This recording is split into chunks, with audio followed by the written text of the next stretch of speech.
quanto tempo você não escreve uma carta? Isso mesmo, papel, caneta, letra cursiva e depois, de preferência, despachar o envelope por uma agência dos Correios. Em tempo de WhatsApp, escrever uma carta parece coisa de um passado muito distante. É ou não é? Acontece que no Recife, 2 escritores buscam trazer as cartas de volta à vida das pessoas. Como e por quê?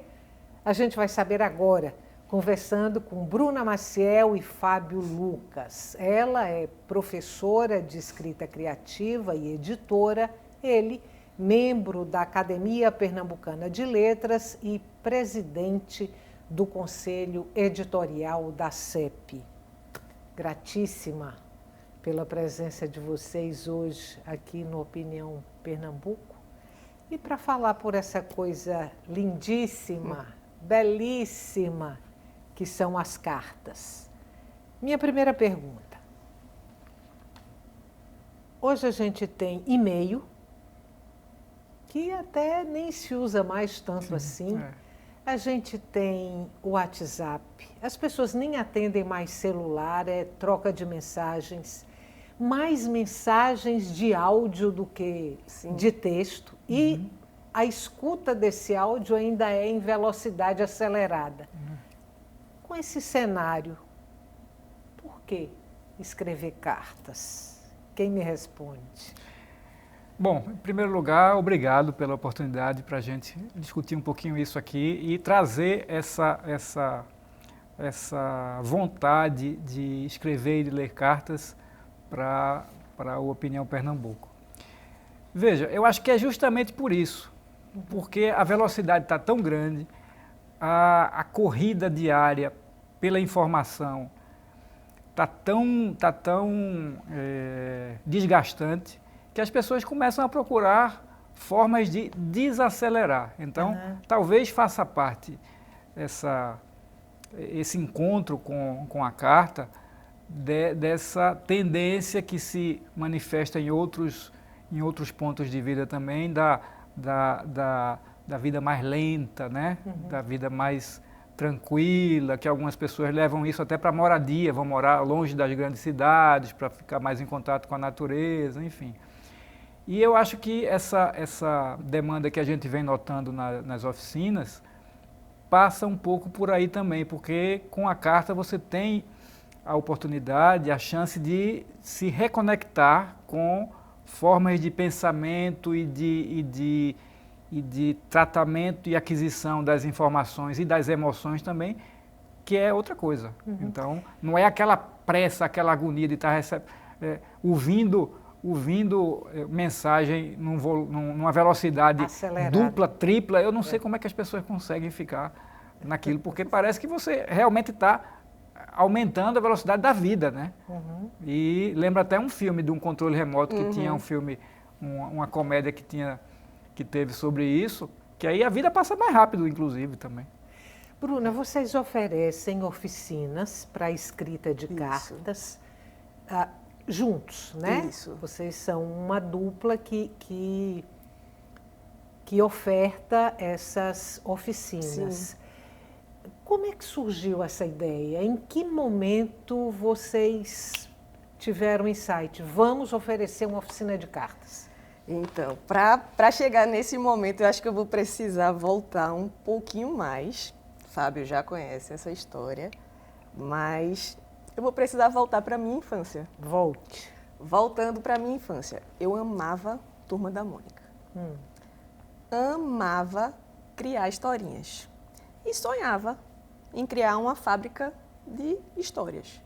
Porque quando eu lia os gibis, eu ficava querendo acrescentar um personagem, mudar o início, mudar o meio, mudar o fim. Ficava querendo, né, brincar com essas histórias. E aí eu cresci. Em 2016, 2018, não me lembro o ano exato, minha avó me emprestou o livro preferido da vida dela. Rebeca, a Mulher Inesquecível, o nome do livro. E aí vovó me chamou, pegou o livro, colocou o livro na minha mão e ela marcou e mostrou, essa aqui é a parte preferida do meu livro preferido. Esse é o trecho que marcou minha adolescência. E o trecho era mais ou menos assim: faz falta um invento capaz de enfrascar as memórias como se faz com os melhores perfumes, para que quando desejássemos, pudéssemos abrir o frasquinho e sentir ali o aroma daquela memória, daquele momento guardado. E aí, vovó me emprestou esse livro, estava perto do Dia das Mães, e no Dia das Mães eu resolvi escrever um livro para a vovó.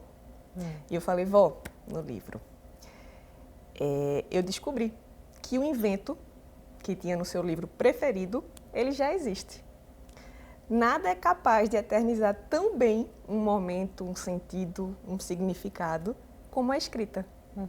Então, a escrita é capaz de fazer esse papel do frasquinho que a gente respira e sente ali, aquele momento. Mas a oficina das cartas. Aí, quando eu descobri que vovó recebeu ali aquele livro, se emocionou, eu me emocionei junto com ela, eu descobri que o meu propósito de vida era escrever. Passei a escrever livros. Quando eu passei a escrever livros, eu descobri que tinham outras pessoas que tinham vontade de escrever, não só livros, mas escrever cartas, escrever mensagens, escrever história de empresa, escrever história de família. E foi daí, dessa história com vovó, que eu me descobri escritora e me descobri professora. Eu percebi que eu queria ajudar as pessoas a escreverem. Ok, passei a escrever, foi assim que eu conheci Fábio.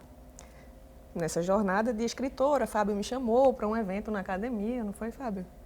Sentamos e conversamos. Fábio, eu adoro sentir o nascimento do texto. Esse momento em que as pessoas conseguem colocar ali no papel. Fábio, Bruno, eu também gosto desse momento. Como foi que a gente chegou em cartas? Tu estava naquele momento das cartas de Drummond. Foi. E eu estava no momento da minha jornada de escritora, ajudando em mentorias a escrita de cartas, no 1 a 1. Por que não a gente faz? Vamos fazer isso juntos? Vamos fazer E uma aí oficina você vê, juntos? Estela, foi uma coincidência que mostra também que as cartas estavam de algum modo sendo já procuradas pelas pessoas, porque ela já estava fazendo uma oficina de cartas de mentoria e eu participando de um seminário sobre cartas de Drummond, sobre a obra epistolar de Drummond, dentro de um festival literário. Carlos Drummond de Andrade. Exatamente. E aí você veja que há uma redescoberta disso, tanto do ponto de vista de leitura dessas cartas antigas trocadas por personalidades e escritores, quanto por pessoas que querem voltar a escrever cartas mesmo, né? Agora, aí quando vocês oferecem as oficinas, vocês conseguem desenhar um perfil do público? Quem procura a oficina, quem quer voltar a escrever cartas, são pessoas de uma geração em que essa escrita fez parte de um passado não tão distante? São jovens? Tem adolescentes que se interessam pela escrita de cartas? Não chegamos a ter adolescentes. Adolescente não, mas jovens sim. Jovens sim. Eu acho que tem tanto o perfil de quem quer retomar essa época, como também quem quer experimentar isso. Jovens que querem, poxa, quero ter esse momento de ter uma pausa e de escrever uma mensagem para uma outra pessoa. Na primeira oficina que nós fizemos, teve uma coincidência muito interessante.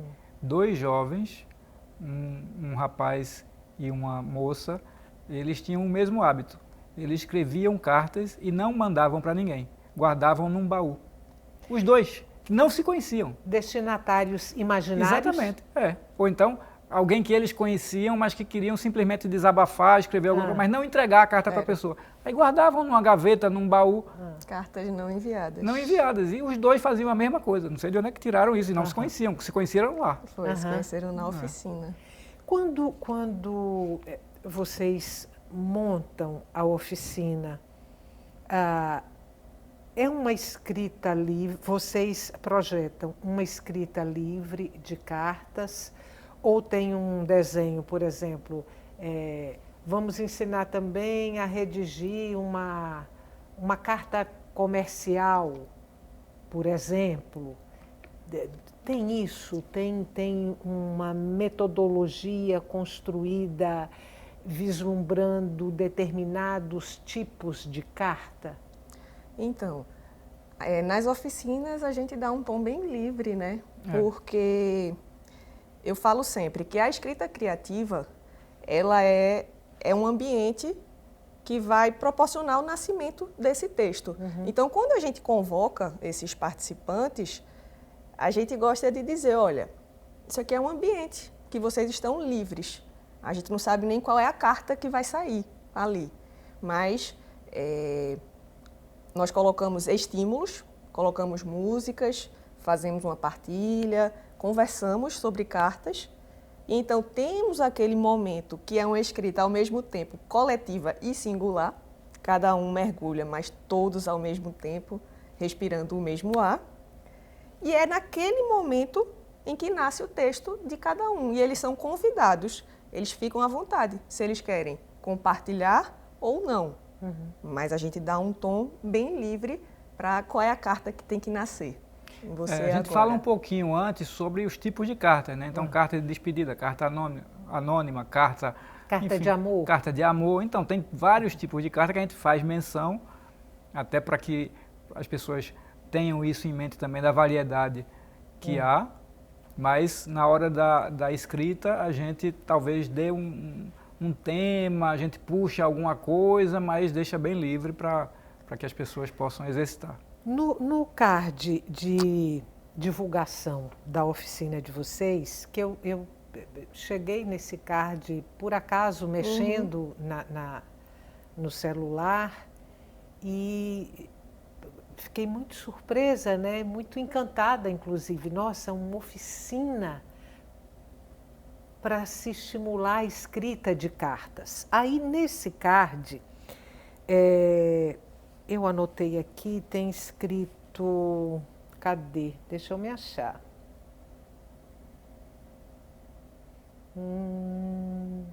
Aqui. Tem assim, abre aspas, pratique sua letra, memória e identidade com a escrita de cartas.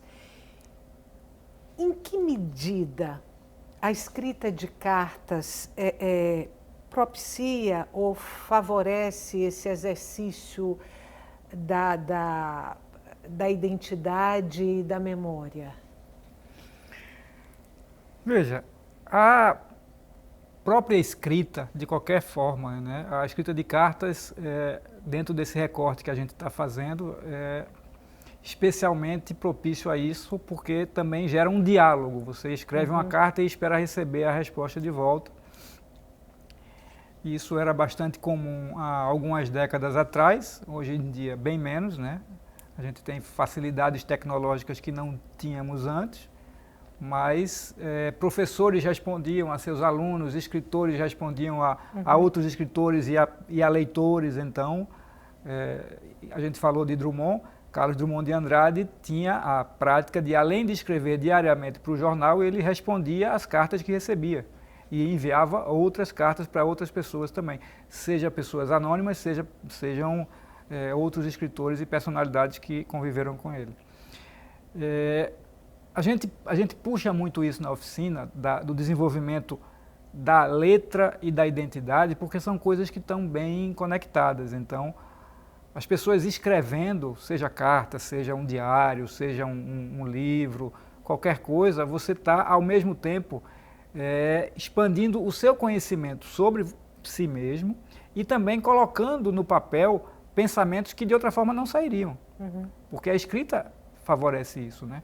Então, e também você puxa pela memória, porque você, principalmente no caso das cartas, você costuma ter a vontade de contar coisas, e aí você vai atrás de coisas que já aconteceram na sua vida, de coisas que você viu acontecer em algum momento. E nas cartas, por exemplo, que as pessoas estão hoje publicando, troca de cartas entre personalidades, você tem muito isso do registro daquela época, porque as pessoas comentam o que estava acontecendo e também falam de como é que era a vida delas naquela ocasião. Então, a carta, eu acho que propicia, sim, tanto o exercício da identidade, você se conhece mais, quanto o exercício da memória, que você vai ali elaborando o que você quer contar na carta, né? Vou pegar a deixa aí que você trouxe e vou aproveitar aqui e vou mostrar. Eu trouxe alguns livros que dialogam com cartas e você falou de troca de cartas entre escritores, né? Entre pessoas de referência. Eu trouxe 2 correspondências aqui entre escritores e só a título de curiosidade eu vou colocar aqui. Tá. A correspondência entre Fernando Sabino e Mário de Andrade. Fernando Sabino novinho, quando ele começa a se corresponder com Mário de Andrade. Devia ter entre 18, 22 anos no máximo, quando começa a correspondência deles. E esse aqui, que eu amo de paixão, que é a correspondência de Fernando Sabino com Clarice Lispector. E então não queria perder a oportunidade, já que você falou nesse tipo de correspondência. Bruna, nas oficinas que vocês oferecem, e levando em conta aí o que Fábio já falou um pouco da questão da memória, da questão da identidade, existe um fundo, digamos, terapêutico nesse exercício da escrita de cartas? Demais. A escrita como um todo, né? Ela já tem essa função terapêutica, né? A gente fala, não é terapia, mas é terapêutico. Agora, a escrita de cartas, que você escolhe um destinatário, ainda mais, né? Ainda mais. Numa conversa com o Fábio, eu falava para ele que quando eu olho para uma carta que eu já escrevi, eu olho ali a minha letra e eu penso ao mesmo tempo, eu me entrego, é um papel que ao mesmo tempo tem tanto de mim, eu me coloquei, eu pertenço àquele papel e ao mesmo tempo, quando chega lá na frente, que eu olho para esse mesmo papel, tem coisa que eu não reconheço mais, porque eu já mudei e a gente muda a cada instante.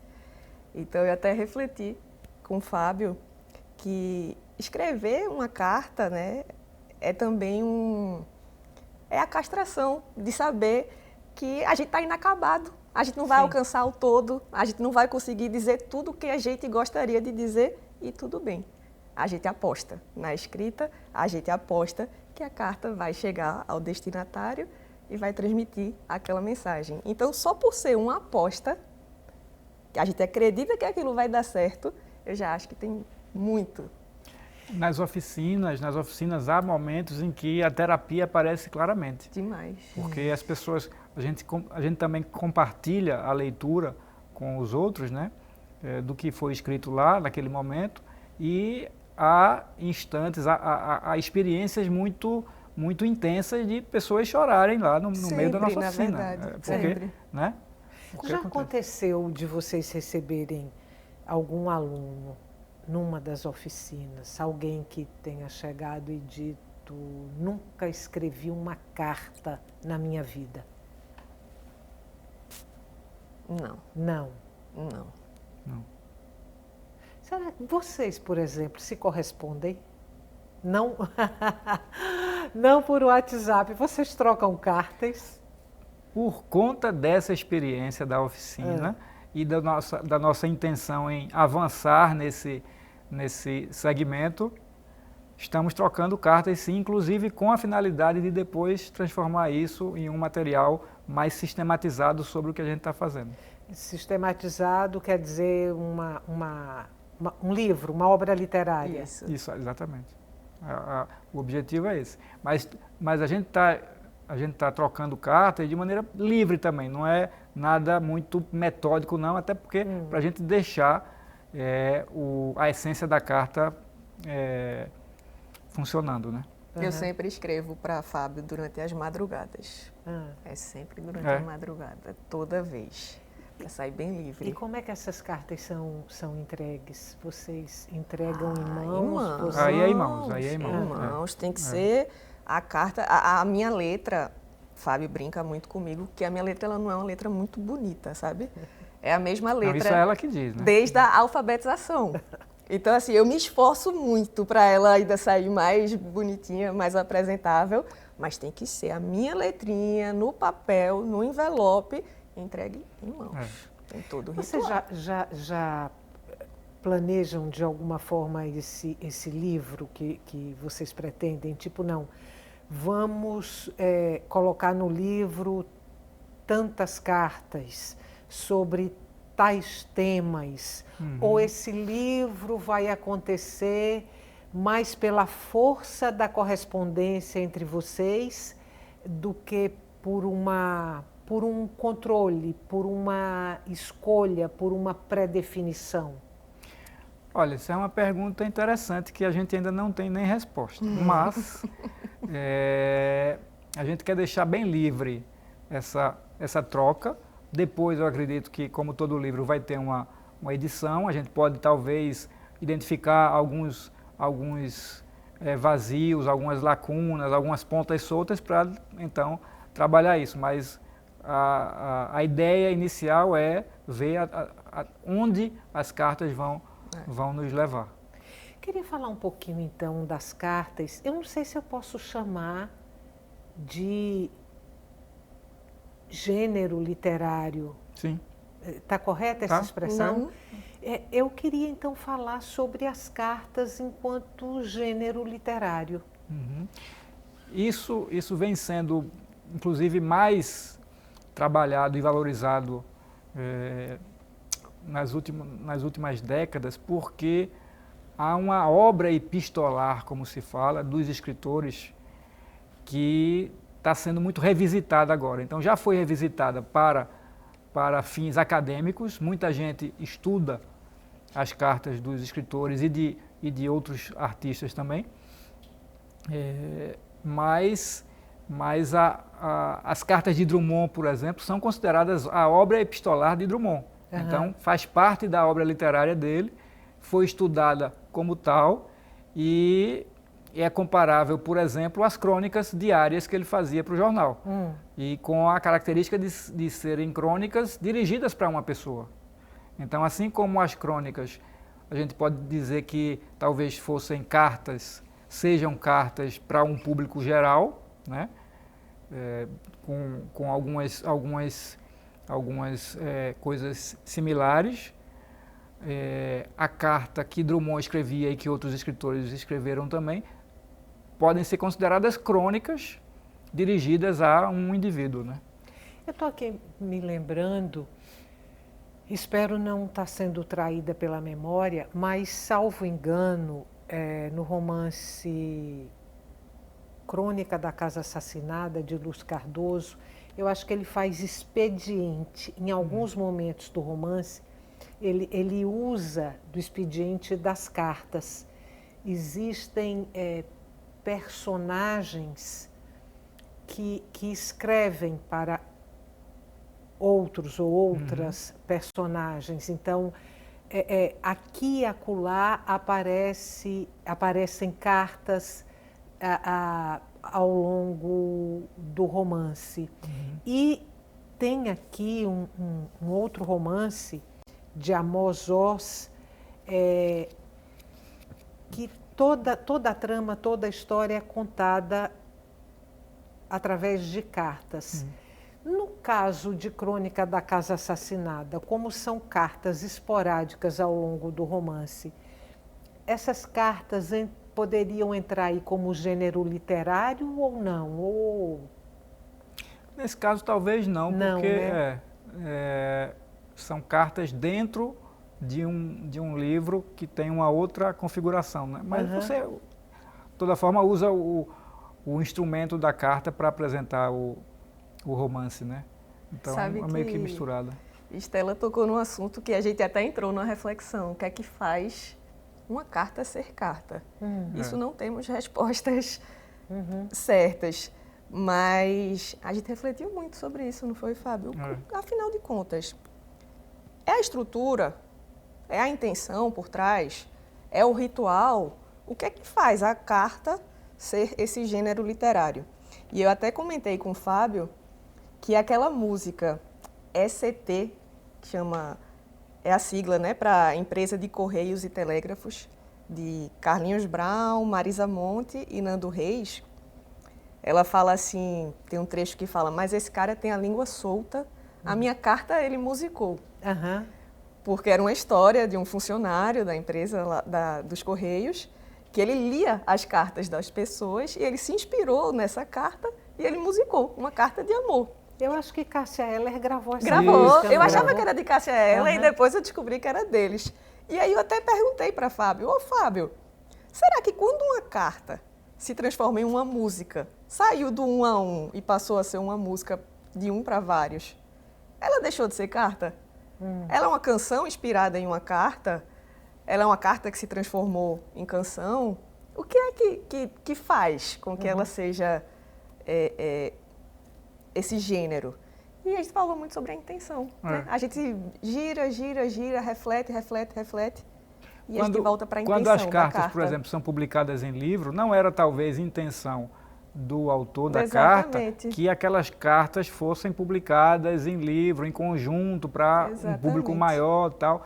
Só que isso também é curioso, porque no seminário sobre as cartas de Drummond, alguém tocou nesse ponto em que já quando estava com a idade mais avançada, Drummond sabia que as cartas dele iriam ser objeto de estudo e de leitura mais ampla. Então ele já não escrevia da mesma forma como ele escrevia quando era jovem. Ele já escrevia pensando num público maior. Eu vou ter que terminar. Queria fazer 2 perguntas para vocês responderem brevemente para a gente encerrar. Uma, se cartas de amor podem virar literatura? A primeira pergunta. E a segunda, quando é que vem uma nova oficina por aí? Bem breve, com certeza. Cartas de amor podem se tornar literatura. Eu acho que uma carta, com o passar do tempo, quando ela dá a permissão, né, para que ocorra essa transformação de 1 para vários, eu acho que ela pode sim se tornar literatura. E quando é que vem? Em breve. A próxima. Em breve. As cartas de amor podem ser literatura, acho que de 2 formas. Depois que já teve a correspondência, então inclusive tem algumas trocas românticas que já viraram livro, bem recentemente, e de maneira fictícia mesmo. O escritor pode usar do artifício das cartas de amor para escrever um romance sobre uma relação ou sobre alguma história de amor. Muito obrigada. Que a próxima oficina para a escrita de cartas não demore. Sim. E quando a data da oficina estiver definida, vocês avisam para a gente. Pode deixar. Com certeza. Nós lhe agradecemos. Muito obrigada. Muito obrigada. Muito obrigado. Para você que ficou com a gente até agora, muito obrigada pela companhia e até o nosso próximo encontro.